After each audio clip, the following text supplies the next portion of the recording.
놀라운 결과가 나왔습니다. 이재명 더불어민주당 대표 공직선거법 위반 항소심에서 무죄가 선고가 됐습니다. 무죄.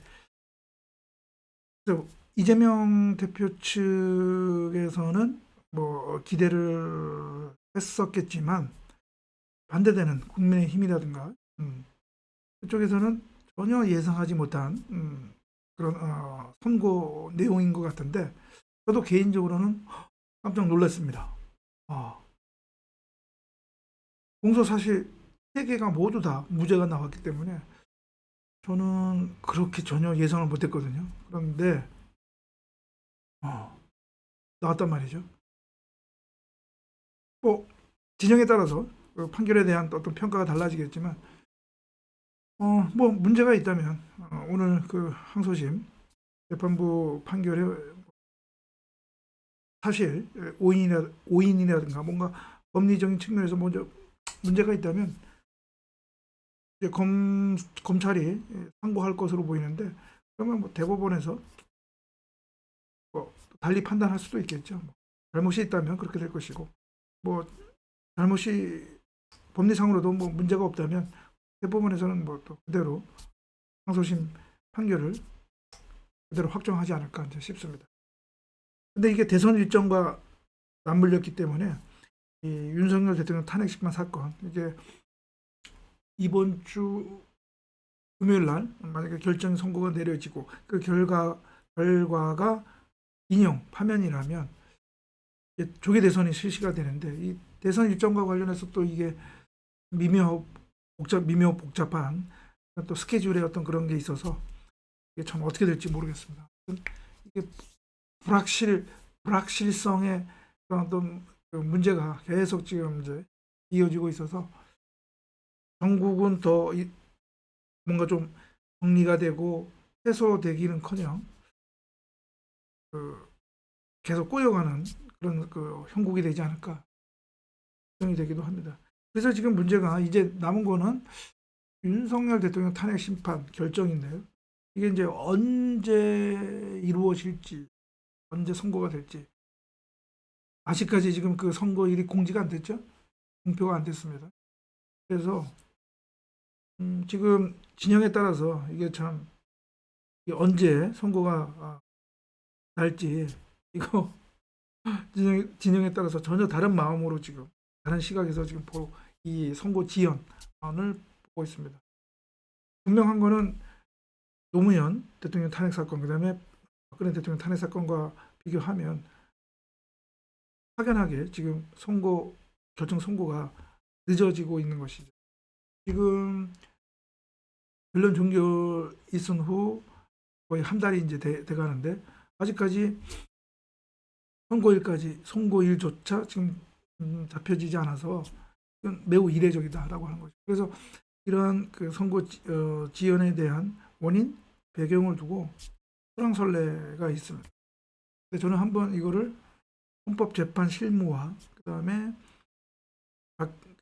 이 법리적인 측면에서 한번 이 선고 지연의 그런 원인 내지 그런 배경을 이유를 한번 생각을 해봤는데 이걸 한번 여러분들하고 공유를 할까 합니다.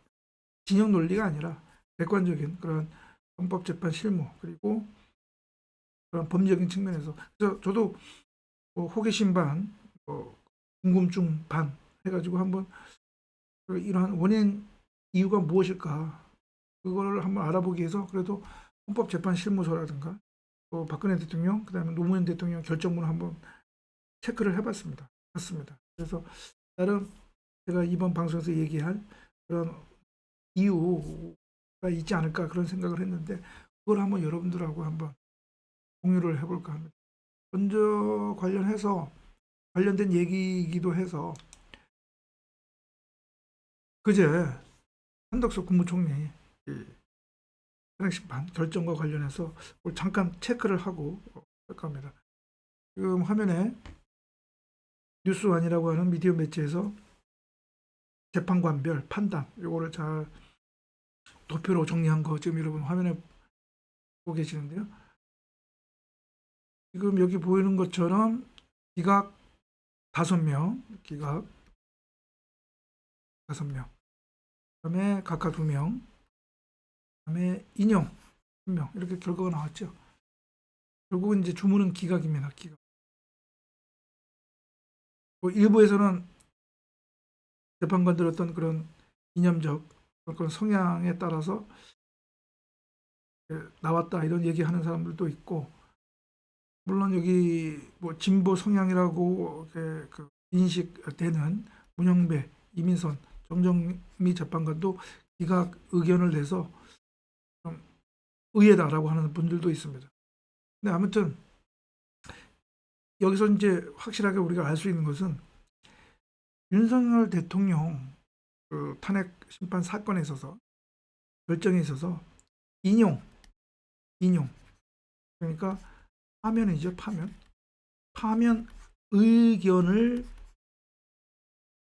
제시할 사람 100% 아니 200% 확실한 재판관 한 명은 확정됐다. 바로 누구? 전계선 재판관 이분은 100% 200% 윤석열 대통령 탄핵 심판 평결에서 인용 의견을 내릴 것이다. 그렇게 보는 것이 아마 맞을 것 같다. 그렇습니다. 이 전계선 재판관의 앞선 사건들에 있어서의 어떤 그런 결정이라든가, 그다음에 그 결정문에 이게 보면 알 수 있는 이분의 어떤 그런 그 이념적인 어떤 그런 그 논리, 그런 것을 우리가 봤을 때 이분은 이제 확실하게 우리가 인용 윤석열 대통령 탄핵 심판 사건에서도 인용 의견을 낼 것이다. 그렇게 예상이 되는 거죠. 그렇습니다. 예, 그래서 참 정말 헌법재판소가 설립된 이래요. 작년 올해만큼 이렇게 정말 뭐랄까요? 헌법재판관들도 아마 참 힘들지 않을까 그런 생각이 들 정도로 아주 정말 국가적으로도 아주 위중한 사건들이 지금 헌법재판소에서 이미 결정이 내려졌고 또 이제 결정을 앞두고 있습니다. 자, 그러면 이제 본론으로 들어가서요. 자, 왜 늦어질까? 윤석열 대통령 선고가 왜 늦어질까? 자, 노무현 대통령, 그다음에 박근혜 대통령 그 탄핵 결정문도 그렇고요. 이번에 그 한덕수 국무총리 탄핵 그 결정문도 그렇고요. 그 결정문을 보면 일반 뭐 민사 또는 법원의 민사 또는 형사 판결과 조금 다른 게 있습니다. 뭐가 다른 게 있느냐 하면 이 헌법재판소 탄핵 결정문에는 증거가 설시가 되지 않습니다. 증거가 설시가 되지 않습니다. 보통 형사 판결문에는 보면 공소사실이 있고 그다음에 적용법조가 있고 증거가 기재가 되어 있거든요.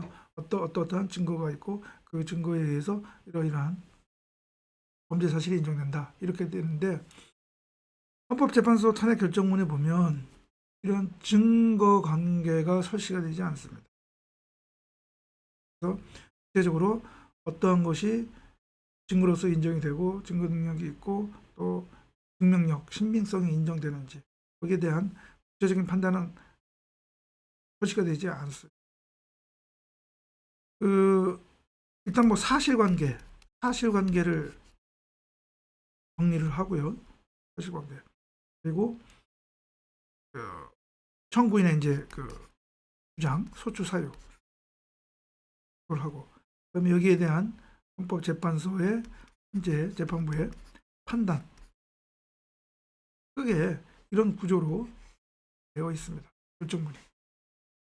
그래서 물론 이 사실관계는 이 확정된 사실관계 이거는 증거에 의해서 확정된 사실관계입니다. 그래서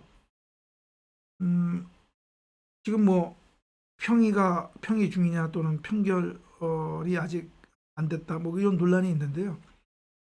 우리가 보통 이제 평이라고 하잖아요. 평이 이 평의를 거쳐서 평결이 이루어진단 말이죠. 그런데 이 평에서 어떤 것을 그 논의의 대상으로 하느냐. 이게 지금 이거 관련해서 어떤 뭐 유튜브 방송이나 언론 보도에서는 각 쟁점별로 좀 항의를 하고 있는데 그것이 이제 잘 합의가 안 돼서 늦어지고 있다. 이제 그런 얘기도 하는데요. 사실 평의에서 논의되는 것은 크게 두 가지입니다. 두 가지. 그러니까 그다음에 사실관계, 사실. 이 두 가지에 대해서 주로 헌법재판관들이 평의를 하는 거거든요. 이게 무슨 얘기냐? 제가 여기서 얘기한 것처럼 결정문을 쓰려면 일단 사실관계가 확정이 돼야 돼요. 그래서 이러한 확정된 사실관계에 대해서 헌법재판관들이 헌법 위반이냐 또는 그러니까 위헌이냐 또는 위법이냐 이것을 판단하는 거고요. 그리고 정말 중대하느냐 이거를 재판관들의 어떠한 그런 가치관에 따라서 이걸 판단하는 거거든요. 그러니까 이러한 위헌 위법 여부 또는 중대성 여부를 판단하는 그 전제 근거로서 증거에 의해서 사실관계가 확정이 돼야 된다는 얘기죠. 그러니까 이거는 재판관들마다 달라질 수는 없습니다. 다를 수는 없습니다. 다를 수 없어. 이거는 그래서 이거를 평의해서 확정을 해야 되는 거예요. 여러 가지 증거가 있을 때 청구인과 피청구 측이 제출한 증거 있었을 때 각각의 증거에 대해서 이거는 증거 능력이 없다, 이거는 증거 능력이 있다. 이것을 확정을 해야 되거든요. 그리고 그런 증거에 의해서 그러면 사실관계를 확정을 해야 된단 말이죠. 가령 예를 들면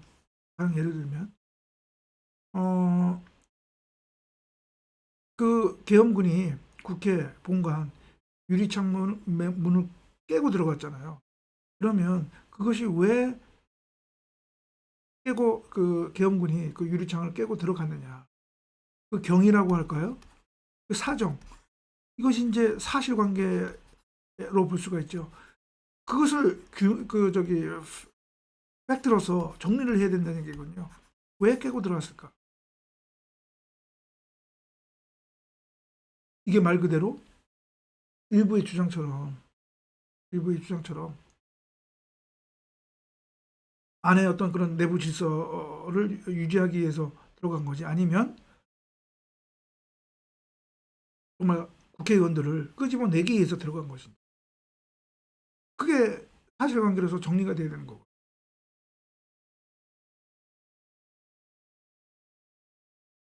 이게 평의에서 이게 딱 확정이 돼야 돼요. 근데 이것이 재판관들 사이에서 뭐 이견이 있다. 그러면 평결로 나갈 수가 없는 것이죠. 이러한 확정된 사실관계에 기초해서 위헌 위법이냐 또는 그것이 중대하냐 그렇게 하는 거거든요. 왜냐하면 제가 지난 방송에서 얘기했는데 우리나라 헌법재판 평결 방식이 쟁점별 평결이 아니라 주문별 평결이에요. 주문별. 그러니까 이러한 사실관계 증거에 의해서 확정된 사실관계를 바탕으로 해서 종합적으로 판단을 해서 평결 단계에서 각하냐 기각이냐 인용이냐 이거를 밝히는 거거든요. 여기에 의해서 이 탄핵 심판의 결정 주문이 정해지는 거예요. 그렇기 때문에 평의에서 재판관들 사이에서 논의를 통해서 증거와 사실관계가 확정이 돼야 되는데 이게 다른 앞선 사건들과 다르게 이렇게 늦어졌다고 하는 것은 이러한 사실관계, 증거관계와 그 다음에 사실관계 이것이 재판관들 사이에서 제대로 확정되고 있지 않다. 그 확정되는 것에서 시간이 걸리는 것 아니냐. 이렇게 해석할 수가 있는 것이죠. 그렇습니다. 그래서 늦어진 것 아니냐. 그래서 평결이 아직까지 이루어지지 않은 것 아니냐. 평결이 이루어지려면 사실관계, 모든 헌법재판관들에게 공통되는 재판관들에게 인정되는 합의가 되는 사실관계, 그 전에 증거관계가 정리가 돼야 되고 거기에 터잡아서 사실관계가 돼야 되거든요. 거기에 대한 적용 법조에 따른 위헌 위법 여부, 중대성 여부, 그거는 이제 재판관들마다 조금씩 다를 수가 있는 것이죠. 조금 전에 앞에 얘기한 것처럼 어떤 재판관은 위헌 위법하다라고 보지만 어떤 재판관은 위헌 위법하지 않다, 이렇게 또 볼 수가 있는 거거든요. 그래서 이러한 점에서 만약에 늦어진다면 이것 때문에 된 건 아니고 하는 생각이 듭니다. 네, 그래서 오늘 방송은 예상과 다르게 늦어지고 있는 윤석열 대통령 탄핵 심판 결정 선고와 관련해서 평의 단계에서 평의가 늦어진 거라면 평의는 주로 증거관계와 사실관계가 평의 대상인데 그것 때문에 사실관계가 확정되지 않아서 모든 재판관들에게 인정이 되어야 할 이 사실관계가 확정이 되지 않아서 늦어진 것 아니냐라고 하는 저희 분석을 이야기를 했습니다.